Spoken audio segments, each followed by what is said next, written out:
Hello, I'm the Media Wiz, because one art form wasn't enough. And since this is part 1 of my 550th Media Wiz video, just like last time you're gonna make the new milestone video a two-parter, to lead into what part 2 is gonna be, I thought it'd be fun to revisit one of my oldest subjects for this show. I haven't said these words in a very long time, but Sonichu time.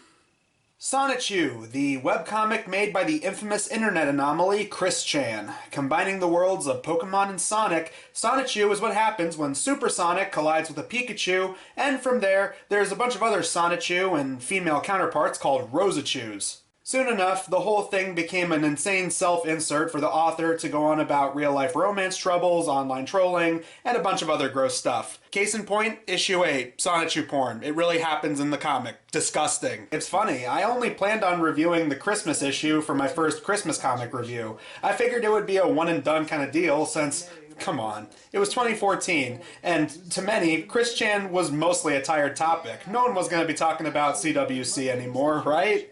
Except, oh wait, yeah, no, they actually were, as Chris Chan re-emerged to the internet. So after the initial review did well, I figured I could make it a reoccurring series and look at all the main comics themselves. By the time I was done, I figured I did most of the main issues and I wouldn't have to revisit the subject. But then new Sonichu comics came out. It was very tempting, and I did consider reviewing the last few issues, but ultimately I opted out of it. Closest I came to revisiting Sonichu in the world of CWCville was a gag review to kick off 2016, which was really a fake comic somebody did on DeviantArt. The main reason I haven't reviewed Sonichu in the last few years is because, well, other channels have dedicated time to keeping up with Chris Chan and documenting the latest CWC sagas, so I didn't really feel like I needed to. I occasionally check in on them because, let's face it, for better or for worse, Chris Chan is a very bizarre and interesting online case study. But I had already moved on to plenty of other reoccurring topics for reviews since then. Hell, that following summer, I pretty much became a lot of people's go-to Ed, Edd n Eddy YouTuber, and since I like talking about Ed, Edd n Eddy, I had no problem going back to that every once in a while. Besides, the more recent Sonichu comics were reviewed by Webcomic Relief, and like always, he managed to do a pretty fair and balanced critique of them, so I'd highly recommend checking those out if you want to see a pretty in-depth review of the newer Sonichu issues. Even though this was my second year of making videos, and I did get good feedback on them back then, I was pretty much done with doing Sonichu reviews. But over the years, I did start to wonder something. Is Sonichu really the worst?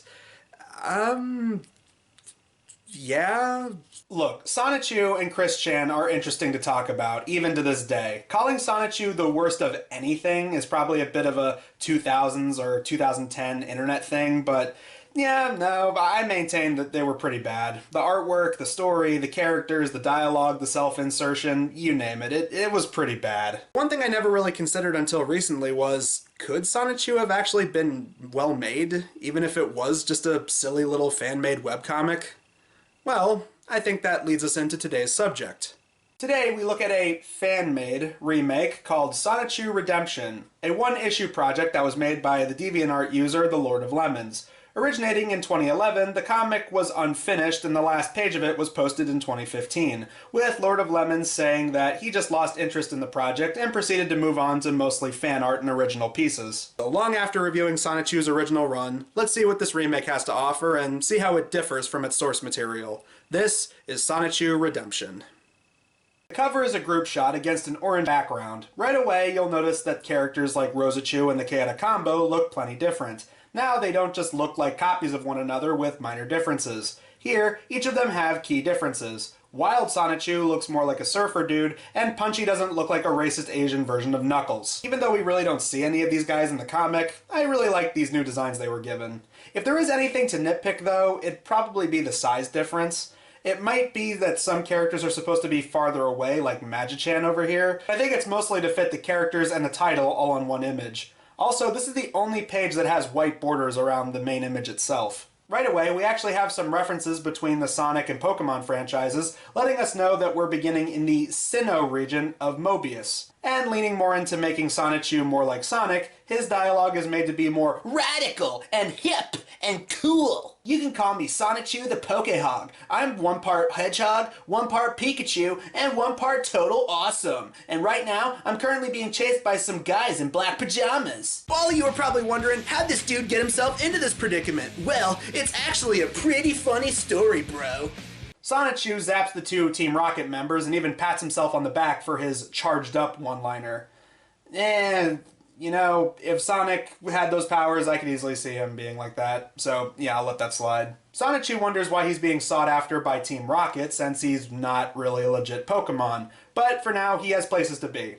Heading over to this one home that has other Sonichus and Rosachus inside of it, or Pokehogs as they're called here. Honestly, I actually like that they came up with a new general term for these things because, yeah, they're not technically just hedgehogs or just Pokemon, they're a whole new species. I mean, Pokehogs may not be a great name or anything, but it is better than just calling them by the general term of Sonichus and Rosachus. Next page shows these two who are supposed to be Rosachu's parents. Yes, instead of having Rosachu be evolved from some young girl's Raichu after being hit with the rainbow that spawned from Pikachu and Sonic colliding, here they actually make the world mostly inhabited by these creatures, and as of now it seems that the humans are supposed to be the bad guys for the most part, similar to the old Sonic cartoons. And this is another good change from the original. It also means that we don't have to deal with the weird parental relationship between Sonichu and Chris-chan like the original comics. There's a knock at the door, and it's revealed to be Metal Sonic, or Metal Sonichu, I guess, even though he doesn't really look like he did in the original comic, but whatever. Rosachu hears the commotion going on downstairs and discovers that her father and her mother have been killed by the robot. But why exactly is he here? Ah, I was wondering where you were. I knew my scanners had sensed a Chaos Pokehog in the residence. However, it was neither that man or this woman. According to my scanners, you are giving off intense chaos power. Rosachu tries to punch the robot, but like you'd expect, it never works. Metal Sonic returns by blasting her through the wall, and she looks up to see, oh goody, the evil Chris-chan variant, Nate Cirque. As a reminder, in the original, he was supposed to be the son of Giovanni, who's the leader of Team Rocket. Here, he's still basically in charge of Team Rocket, and he's basically the main villain, like he probably should have been in the original comic. You know, before he was replaced with Mary Lee Walsh, who was an evil witch, who was also based on a college dean that Chris-chan had run-ins with. Anyway, he offers to have Rosachu join, creepily referring to her as a beautiful creature. Ew. Dude, she's not even human. And even if she was, that's still really creepy, you know that? Are you insane? You killed my family, destroyed my home, and you expect me to join you? You must be as stupid as that haircut of yours. Now, to be fair, his haircut looked exactly like that in the original, so if anything, you could take some comfort in the fact that his haircut has always looked that stupid. But Nate Cirque doesn't take too kindly to that and uses his Team Rocket goons to surround her, but she uses her electric powers to stun them. Huh, another step in the right direction. Rosachu is actually being proactive. Instead of just being the archetypical girlfriend or damsel in distress, she's actually defending herself here. And no, I do not count shoving a guy's face into her crotch as doing something. That just... I don't even want to look at this. Just get it off the screen, please. In that moment, she gets what looks like a lightning sword, and Nate Cirque tells her that she has special abilities that she's not even aware of yet. But he's soon cut off by Sonichu. There's no way that she'll join you, you goggle-wearing dipstick! Rah! Who dares interrupt the speech of the almighty Raldnock Nate Cirque? Foolish evildoers, sometimes I'm a great duelist. Other times, I'm a great and loyal friend. I'm a virtuous warrior, honest. And I'm the handsome warrior of love. I am Sonichu. Commander, who exactly is this idiot? I have no idea, but I already hate him. Hey, give him credit. He looks better here than he did when he was originally drawn with Crayola model magic. Another thing I like that's different from the original is Sonichu and Rosachu don't just immediately fall in love right away. Here, we see a little bit more building to their relationship. Her first thought when she sees this guy is, he seems a bit off, but at least he's getting under Nate Cirque's skin. And then she thinks that he might be insane for trying to fight him. Hell, on the next page, it seems like he tries to make a move and her immediate response is, please put me down. See? Building to the romance makes the chemistry a little bit more interesting. After Nate Cirque calls Sonichu a child, he gets punched in the face and Sonichu decrees, I am a man! Yeah, obvious joke is obvious. I am a man! Yeah. After taking a punch to the face, Nate Cirque gets back up with a bloody nose and continues to monologue at them. Excuse me, hate to interrupt this lovey-dovey character developing moment, but you did punch me in the face. Now I shall show you my true power! And by me, I mean my Pokemon. I love forcing animals to do my bidding. And yet his super over-the-top obvious villainy here is still more subtle than anything he's ever done in the original comic.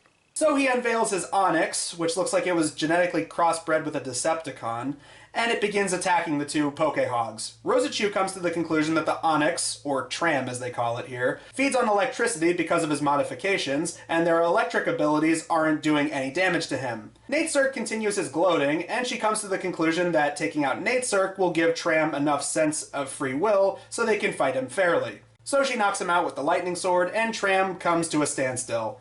But the victory is short-lived as a Team Rocket member knocks out Roschu.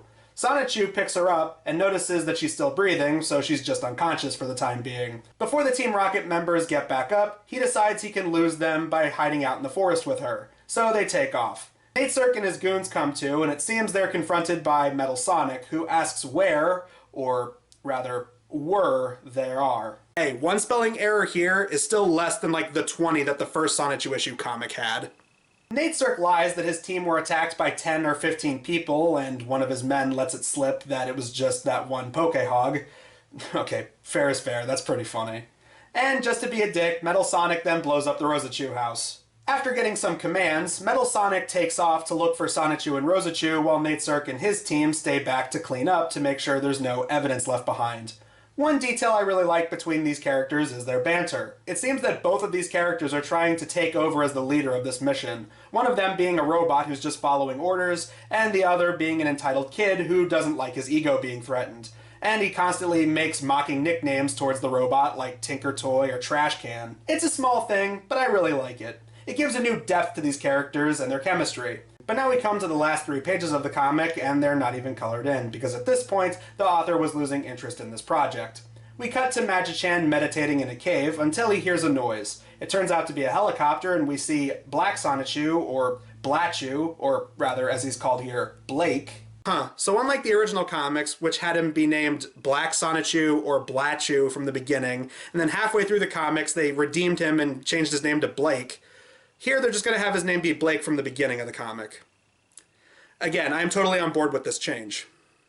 As he comes to make an offer to Magi-Chan, and so our comic ends with a discussion between the two, as it seems Blake is trying to get Magi-Chan, and as we can only assume the other members of the Chaotic Combo, to join Team Rocket. He thinks Magi-Chan won't be able to read his mind because of his dark nature? Ah yes, because naturally, dark nature blocks anyone's telepathy powers and keeps them from reading your mind at all times. It makes perfect sense. But as you probably guessed, that doesn't work and he already knows that he's lying. You're lying. I can sense your true intentions. This Team Rocket you speak of is nothing more than crooks and thieves. And like that, the comic ends. So that was Sonichu Redemption. It sucks that it never really continued, and while the ending to this issue was abrupt, this was still pretty good.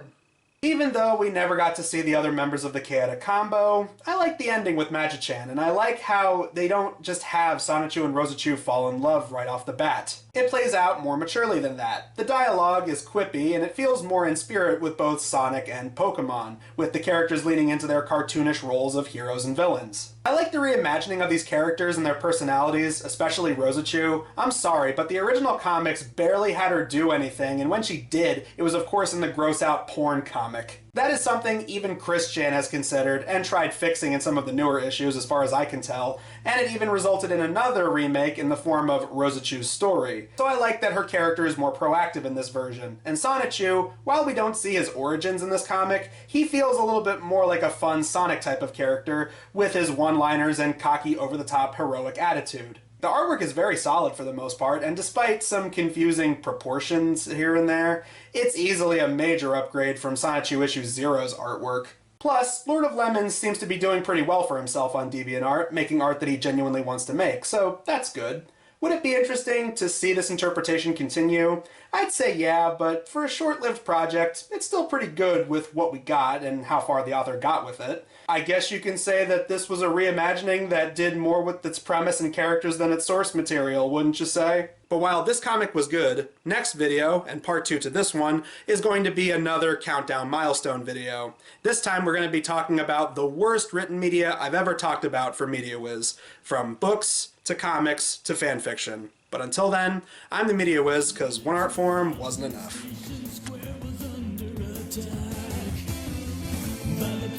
Chaos monster and his evil wrath. Sonic left to destroy it, colliding with a Pikachu, turning him into a new hero. Sonichu, electric cage are broken on. Sonichu, maybe we're built to the leader's gone. Sonichu.